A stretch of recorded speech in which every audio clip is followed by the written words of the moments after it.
Alors, après avoir rempli les informations à la section 1.1, je viens maintenant sur la section 1.2. Je remplis mon panier de formation. C'est ici qu'on choisit les formations. OK? Alors, quand je clique sur ça, voici ce qui apparaît. Ajouter une formation.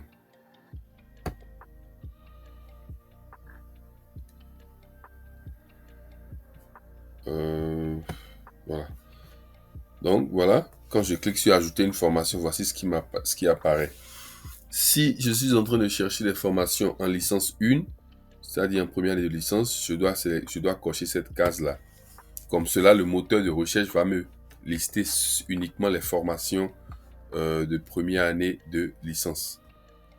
Si je cherche une formation dans, c'est pas dans le domaine de l'architecture, là, je coche cette case, voilà. Sinon, si je veux toutes les autres formations, je coche cette case. Donc, si je cherche des formations en licence 1 parce que j'ai le bac ou parce que je suis en première année de licence, je coche cette case. Mais si je cherche des formations en master, en licence 3, etc., toute autre formation autre que la licence 1, je coche la case toutes les autres formations. Maintenant, c'est ici que je mets les mots-clés. Les mots-clés, par exemple, c'est bien écrit en haut. Exemple, master, chimie, Nantes. Donc, je mets des mots-clés. Je suppose que je cherche une formation de master en commerce international. Donc, les mots-clés peuvent être juste le nom de la filière ou bien des mots spécifiques liés à ce que je recherche. Donc, je mets master commerce international. Si je connais déjà une ville qui m'intéresse, je peux ajouter la ville. Mais si je veux garder toutes les options ouvertes, je mets juste par exemple master commerce international et je vois tout ce que ça va me donner comment on appelle, comme proposition de master commerce international. Donc ici, ça demande vraiment beaucoup de temps de recherche parce qu'il ne faut pas juste sélectionner tout ce qu'on trouve. Je vais le montrer. Alors, donc quand j'ai tapé mes mots-clés, je lance la recherche. Donc je clique sur rechercher et je défile. Les résultats viennent en bas. Je défile. Alors ici, il faut comprendre que tout ça, c'est des options de formation. Donc c'est à moi de voir là où je vais trouver la formation qui me correspond. Quand je prends par exemple tout ce qui est en bas ici, c'est les formations, on a mis Taught in English. Donc, c'est les formations qui seront enseignées en anglais. Donc, je ne vais pas vers ça parce que, à moins que je veuille chercher des formations en anglais. Alors, quand je viens ici, les premières réponses, je vois général, ok? Je vois diplôme d'école de commerce visé de niveau bac+4 ou bac+5. Donc, c'est des diplômes d'école de commerce seront regroupés ici. Donc, si je clique sur le plus, ça va me défiler les options qui existent. Alors, quand je vois école de commerce, c'est les écoles privées. Donc, si moi je ne cherche pas ça, alors je peux laisser ça. Je peux passer à autre chose. Parce que l'école de commerce, c'est les écoles privées. Et donc, ça coûte cher. Alors, je peux venir sur diplôme d'université. Donc, c'est des diplômes fournis décernés par des universités, donc des formations d'université. Donc, chaque fois, on va me préciser l'année d'entrée. L'année d'entrée proposée par l'université ou par l'école. Donc là maintenant je vois, ils ont mis année 1, année 2. Ça veut dire qu'ils acceptent les candidatures en année 1 et en année 2. Donc il faut parcourir ces formations et voir est-ce que ces formations sont bonnes et cadrent avec ce que je recherche. Il ne faut pas juste s'en tenir au nom de la formation. C'est pas parce que je vois Master of Science in Management Specialization International Business que forcément ça cadre avec ce que je veux. Déjà, quand le nom de la formation est en anglais, la probabilité est forte que la formation elle-même se déroule en anglais. Donc, si tu n'as pas prévu faire ta formation en anglais parce que tu n'as pas peut-être les diplômes ou les tests d'anglais nécessaires, il vaut mieux passer ton chemin. Formation d'école spécialisée. Donc, tout ça, c'est des choses qu'il faut souvent, faut cliquer pour aller voir qu'est-ce qui est mis dedans. Mais par expérience, tu ne vas pas trouver des choses en formation d'école spécialisée. parce que souvent, ce sont des écoles, soit des écoles privées, soit des écoles qui offrent des formations en anglais. Tu peux même voir que les noms des filières ici, c'est en anglais. Bon, moi, c'est pas l'expérience que je vais vite ainsi, non. Alors, si c'est...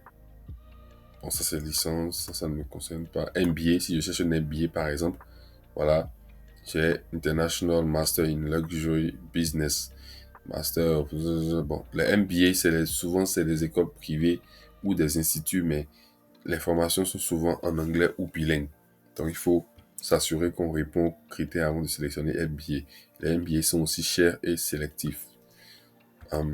Master indifférencié, ça veut dire que si je clique sur cet onglet, j'aurai des propositions de master recherche et des masters professionnels.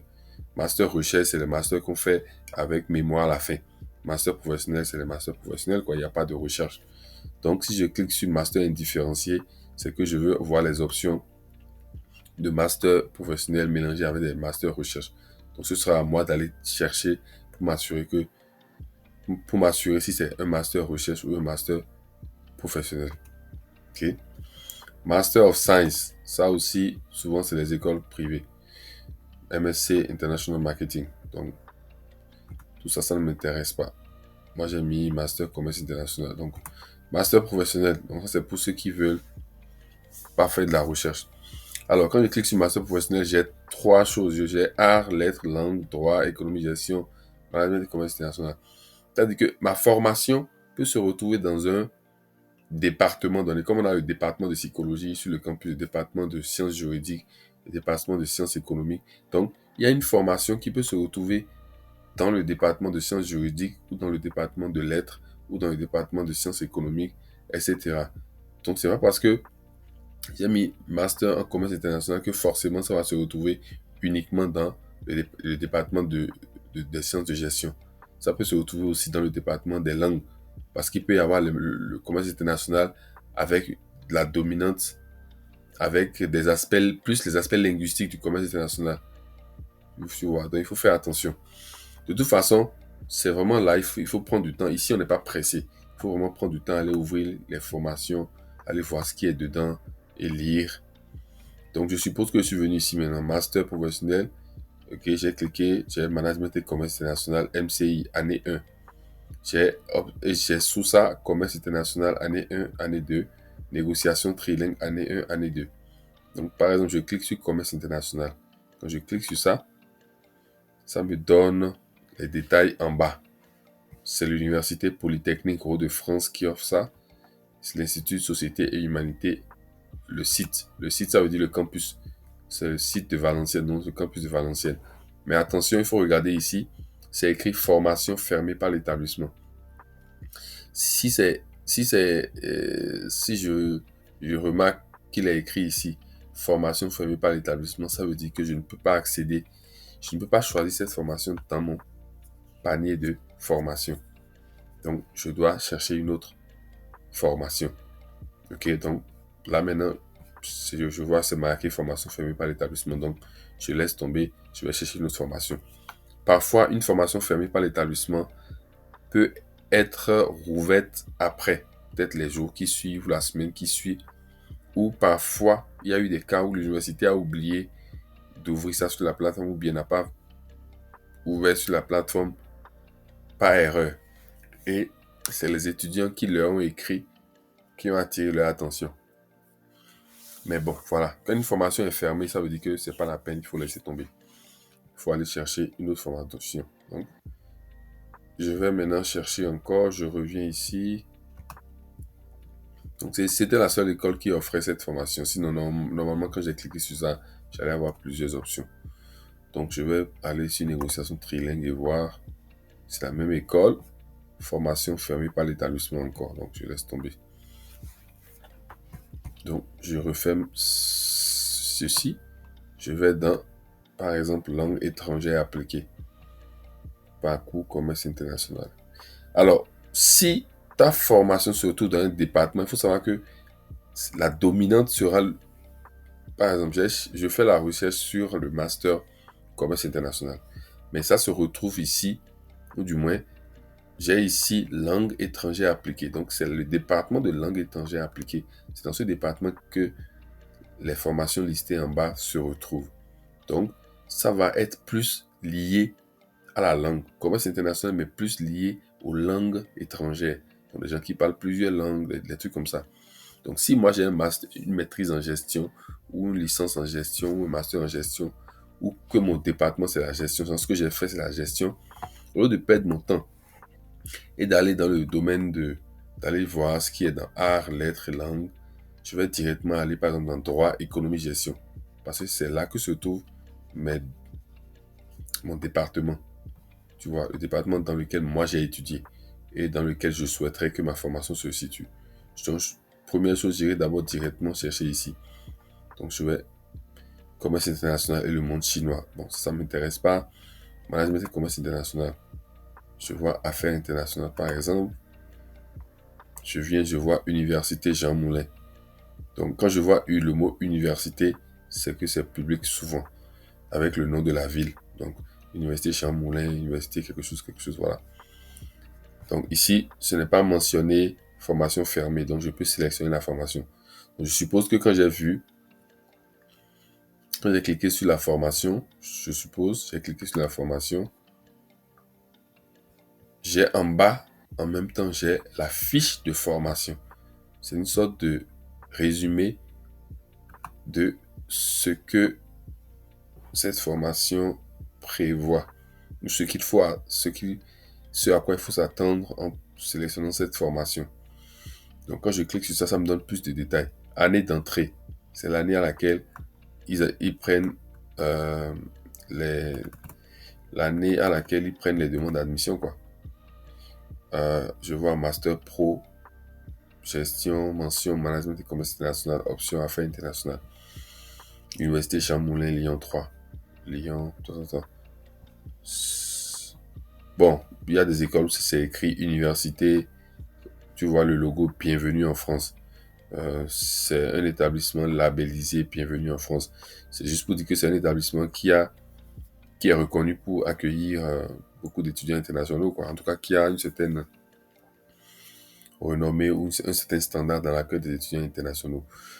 Alors, ceci, c'est très important. Il faut que l'établissement soit connecté à l'application Études en France. Donc, si tu vois un établissement non connecté à l'application Études en France, il vaut mieux ne pas sélectionner cet établissement-là. Parce que si l'établissement n'est pas connecté à l'application Études en France, ça veut dire qu'il faut candidater directement auprès de l'école à part. Alors que ici, quand tu choisis uniquement les écoles connectées à l'application Études en France, ça veut dire que les écoles auront accès à ton dossier directement à travers la plateforme Campus France. Tu n'as souvent pas besoin d'aller encore sur le site des écoles pour postuler. Mais si l'établissement s'est mis non connecté, ça veut dire que tu dois aller candidater sur le site des écoles même. Donc si tu n'as pas envie de faire ça, choisis uniquement des écoles connectées à l'application Études en France. Donc on continue. Donc voilà les informations basiques. Master professionnel de 2 ans, langue d'enseignement français, c'est important. Tarif de la formation non renseignée. Prérequis. Voici les prérequis que l'école a cités pour admettre les étudiants. Niveau de français requis C1. Résultat au TOEIC ou au TOEFL. Donc, par exemple, si je veux sélectionner cette formation, il faut que je m'assure que je remplis ces conditions-là pour augmenter mes chances. Ce n'est pas parce que je remplis les conditions que je suis d'office accepté, hein, mais si je ne remplis pas les conditions, j'ai moins de chances d'être sélectionné. Okay? Et il y a quelques détails que l'école donne, voilà. Et parfois, l'école donne une adresse électronique qu'on peut contacter pour demander plus d'informations. Pour année 1, Bac plus 4, vous devez fournir, bon, l'école met encore quelques exigences. Tout dossier incomplet sera refusé. Bref, tu as un peu de tout, des informations condensées sur l'école et sur la formation. Mais ces informations ne sont pas suffisantes pour bien connaître la formation en profondeur. Donc, ce que moi je te conseille, par exemple, parfois l'école met ici le site web, tu vois, le lien directement qui te mène vers la formation. Si je clique sur ce lien maintenant, j'irai directement sur le site de l'université et sur la page qui donne les détails sur la formation elle-même. Parce que ici, je n'ai